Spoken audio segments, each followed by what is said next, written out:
Bama is back and shouldn't be worried about the Sooners. You are Locked On College Football, smothered and covered, with your host, Barrett Sallee.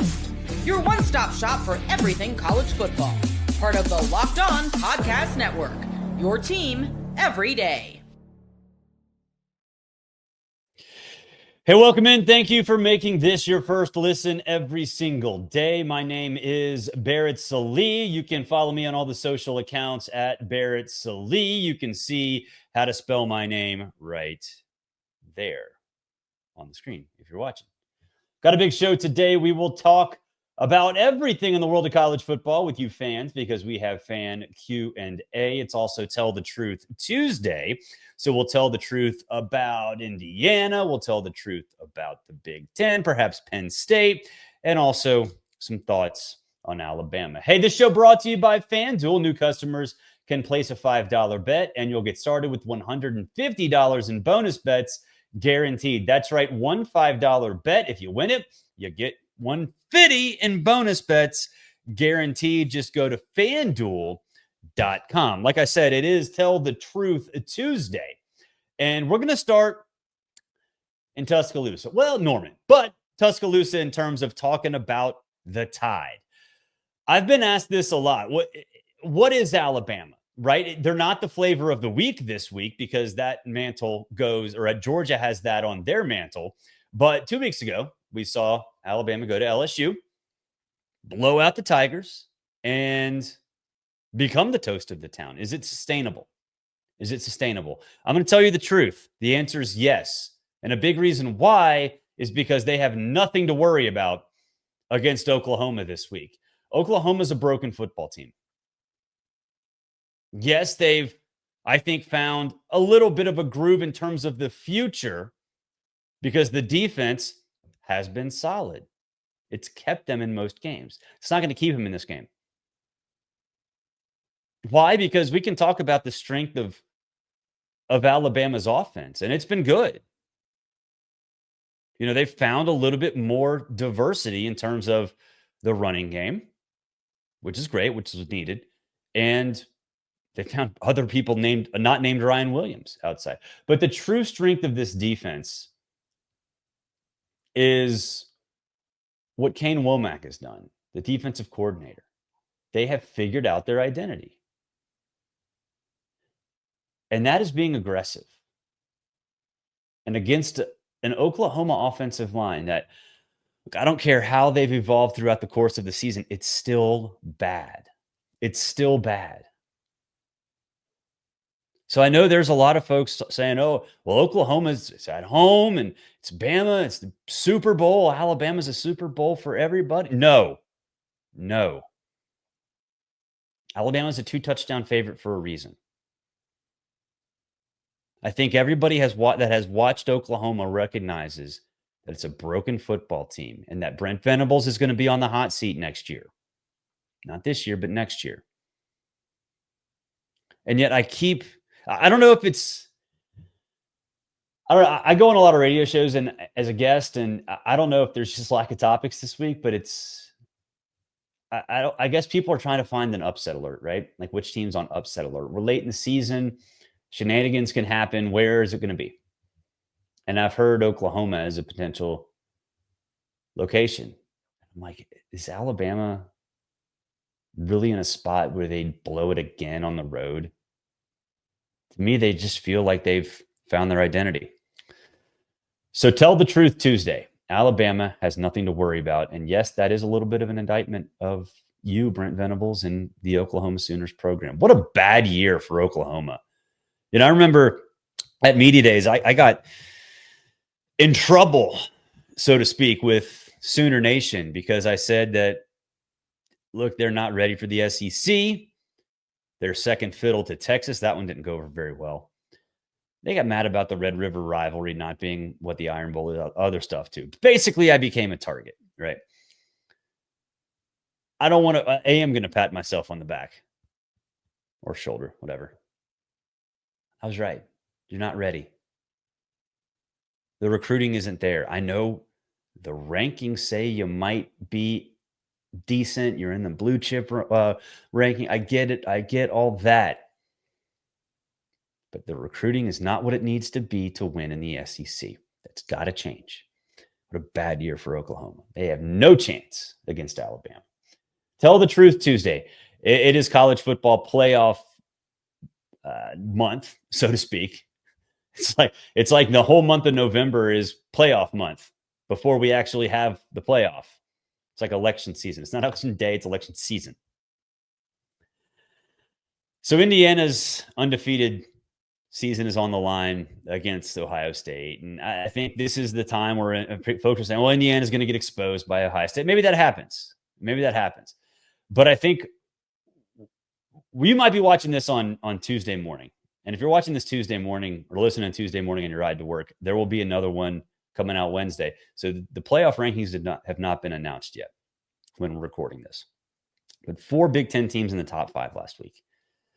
I think there's this, well, Indiana's going to be the one that falls out, right? The strength of schedule is not there. Sooner the Hoosiers are going to get blown out by Ohio State and their playoff hopes are dead. No, they are not dead. If Indiana loses this week, I don't even know if it changes all that much because they can afford 1 loss. They might even be able to afford 2 losses. But to me, I think when Indiana, look, if they lose to Ohio, let's just say they get blown up by Ohio State, fine. They're going to beat Purdue. Purdue's terrible. All right. So we're going to be going in to championship weekend. Maybe Indiana's not there. 1 loss, totally fine. Even if they go to the Big Ten championship game and lose after losing to Ohio State in the regular season, they're still fine because I firmly believe that the committee is not going to punish really good teams for making the championship game and then losing. You're not going to get punished for playing your way into another loss. That's crazy. Even for a team like Indiana that doesn't have the pedigree, doesn't have the name brand value, and doesn't have the strength of schedule. Don't care. This is not an elimination game for the Hoosiers. In fact, it might be better if they lose because then they probably won't have to go to the Big Ten championship game. Although a conference title is such a, like, I know there's like, well, it's better if you don't go to the conference championship. No, I mean, look, the conference championship is something tangible. It's something you can point to before the season. The playoff thing, it's kind of this mythical creature, right? So Indiana doesn't have to win. Last thing on Tell the Truth Tuesday. Penn State better watch out. I know what you're thinking. Penn State, watch out for Minnesota? Yeah, they should. Minnesota's pretty good. And it's at Minnesota, which is, I think, a much more difficult place to play than people around the country recognize. Plus, Flex would want to prove a point, right? Prove a point that this program's back. This program can handle it. I think there's this idea that the Minnesota offense is just sort of boring and they don't do an awful lot, and the defense just kind of keeps them in games. Max Brosmer's thrown 8 touchdowns without an interception. 8 straight touchdowns without an interception. All right. He's not a big game quarterback by any stretch of the imagination, but he's more than just a basic game manager. And so you're sitting in a situation like Penn State doesn't want, they want to blow teams out. They don't have to generally, right? I think James Franklin's in this mindset now of, okay, let's just win. It can be ugly. Doesn't matter, right? Doesn't matter. That's kind of what Minnesota likes to do anyway. Go out there, get a win. Doesn't matter. They're above 500. They're going to make a bowl game. Now's a chance to make a statement. And we've seen Minnesota do this before. Penn State better watch out. We go into this weekend and it's like, oh, it's Indiana and it's Ohio State. And that's the biggest thing in the world. And I get it. But then you're kind of looking around and trying to find the other upset. Where's it going to be? Keep an eye on Minneapolis, St. Paul. Could be there. Could be there. We'll take a break. When we come back, fan Q&A. It's college football smothered and covered. Today's show brought to you by Roy. Hey, fans, listen up. You need to download the Roy app. You've heard us talk about Roy this season and how they are revolutionizing the NIL industry. Roy allows you, the fan, to have a say in who gets NIL money. And here's what I absolutely love about Roy. You get your money back if the player transfers. There's no issue, no questions. Player transfers. If your investment doesn't work, you get your money back. Roy is helping us keep our team intact, and it's actually good for the game long term.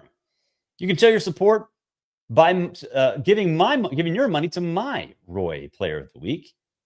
It's Travis Hunter. Surprise, surprise. Heisman frontrunner.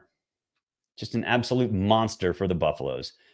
You can support him by depositing a little appreciation onto the player's account.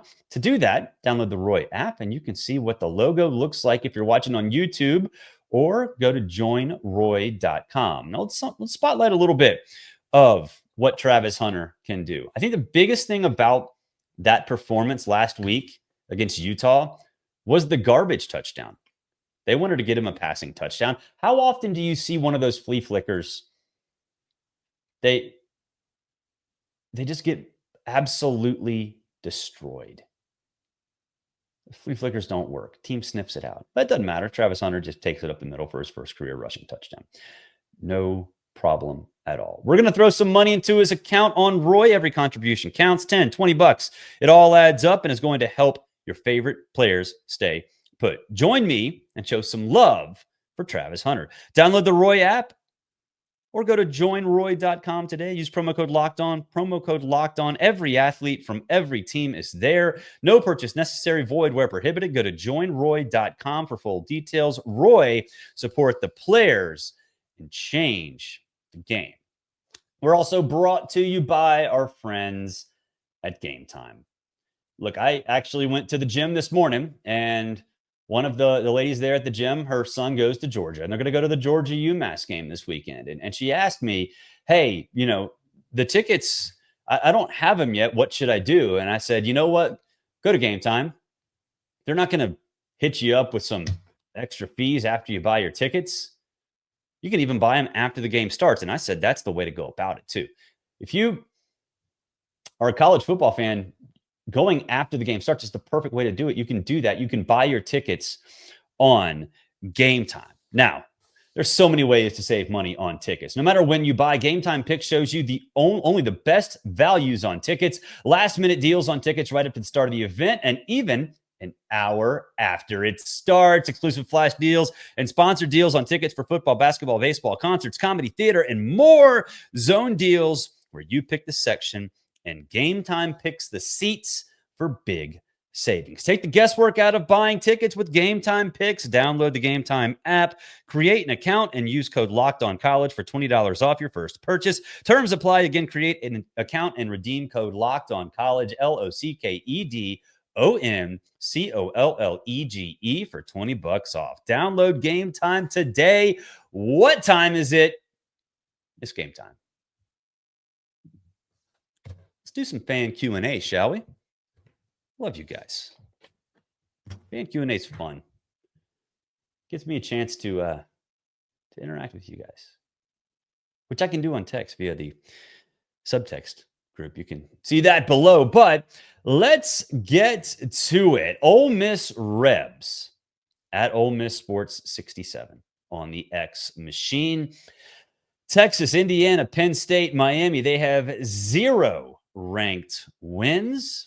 Make it make sense. I'm going to do just that. It's actually pretty easy to make that make sense. In this, we talk about it all the time in this show, that there's not a team out there that has everything going for it. There's not a juggernaut. There's not a team where you look at and say they're flawless. Everybody's got a flaw. Now, some have overcome that really well. Number 1, Oregon is probably the best example of that. Indiana is in that boat as well. So in a situation like this, when pretty much every team has a flaw, you have to look at it backwards. All right? Don't look at what teams have done in terms of strength of schedule. Don't worry about strength of schedule. Because a lot of the great teams, almost every great team, aside from the two I just mentioned, have played down to their competition. Doesn't matter that their strength of schedule is better. It's that they've played lesser teams and played down to that competition. The teams in this tweet, they really haven't done that. Well, let's throw Miami out. Miami's a different story. Texas, Indiana, Penn State. Penn State to Western Kentucky early in the season, I guess. Indiana to Michigan, sort of, although the game was really in control the whole time. Texas, I mean, the Arkansas game last week was maybe one you could look at, but they don't play down to their competition. And I got asked this on Memphis radio yesterday. How do you describe that? It's that their floor is very high. You're like this when every team kind of has a flaw. Which teams don't have a fatal flaw? Which teams have a floor that's pretty high? When they play their C- game, can they still win? A lot of the teams that are out there that may not have the strength of schedule that everybody else does still have high floors, because we've seen some of these other teams that have big strength of schedules. We've seen them play at their worst, and it's bad. It's bad. So I think that's the way to go about it. Don't look at the top end. Look at the bottom end. If you look at which teams have a high floor, that's what's most important in this area, in this world of college football where there's a lot of parity. So that's how I would look at it. All right, next one. Are Tennessee fans still crying about the officials? All right, Tennessee fans, you know I love you. Well, actually, you know, you have a love-hate relationship with me, honestly. But I was with you on Chiano Sunday. I thought it'd take longer for Josh Heupel to have success there. I was wrong about that, but I did pick you against Bama. So, like, look, I know you love me, you hate me. Y'all got to chill out with the damn officials, all right? I know there were questions. I know there were calls that were questionable, to say the least. I get it. Those exist in every single game. Now, against Georgia, were there some that were a little bit more blatant than others? Yeah, there were.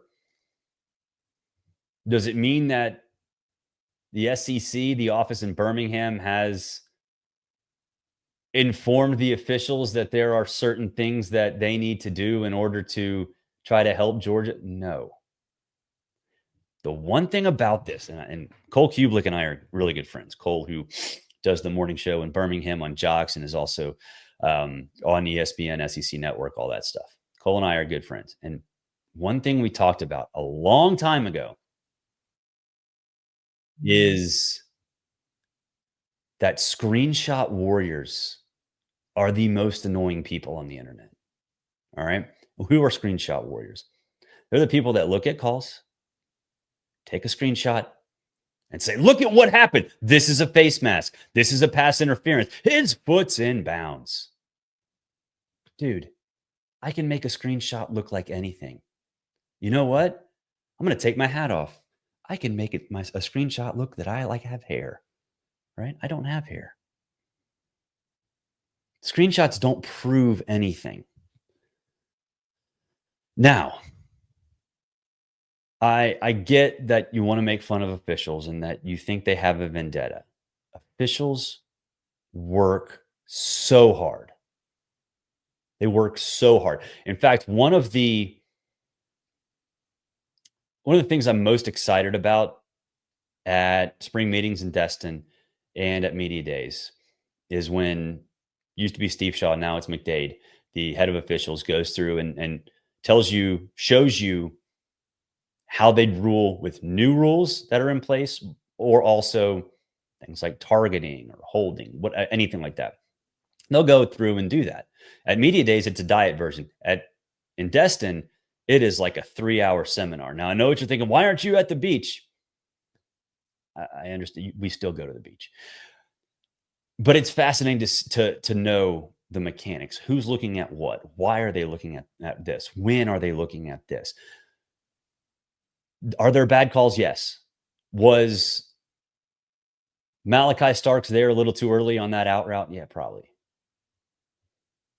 Stop blaming officials.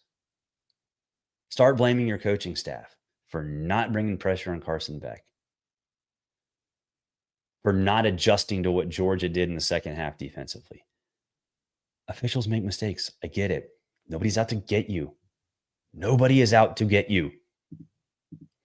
All right, last thing. Is there any way besides a Bama loss, this is from Dog Takes, is there any way besides a Bama loss that UGA is ranked ahead of them on the last CFB rankings? My answer is probably no. Now, it's hard to sort of figure out landscape. The problem is, we talked about this yesterday, what's more important, a good win or a bad loss? I think it varies on the discussion that you have, right? Bama's got really good wins, right? It also has a bad-ish loss. Now, if you listen to SiriusXM, myself and Tom Luganbill, we have made it a point to say Vandy is not a bad loss. It's not a great loss, though, right? So you have that going for you. Georgia's loss to Ole Miss is a good loss. The problem is Georgia's loss to Alabama is a heads-up loss. So I don't see a way they jump Bama. Unless they get to Atlanta, both of them get to Atlanta, and Georgia beats Bama. But it kind of goes back to something we said before. Georgia, there's no way Kirby doesn't want to go to the SEC championship game. You want that ring. That's this idea that you don't want to go to a conference championship game is crazy. You want that ring, especially after the season when we know that you're not going to get punished for losing. But Georgia not playing in that game still has its benefits. So I don't know if you want to be, you still want to be because you want that ring. There would be benefits not to be ranked ahead. We'll wrap up the show on the other side. It is college football smothered and covered, powered by Locked On. Today's show brought to you by Mint Mobile. I love a great deal as much as the next guy, but I'm not going to crawl through a bed of hot coals just to save a few bucks. It has to be easy. No hoops, no BS. So when Mint Mobile said it was easy to get wireless for $15 a month with the purchase of a 3-month plan, I called them out on it. Turns out it really is that easy to get wireless for $15 a month. The longest part of the process was the time I spent on hold waiting to break up with my old provider. To get started, go to mintmobile.com/lockedoncollege.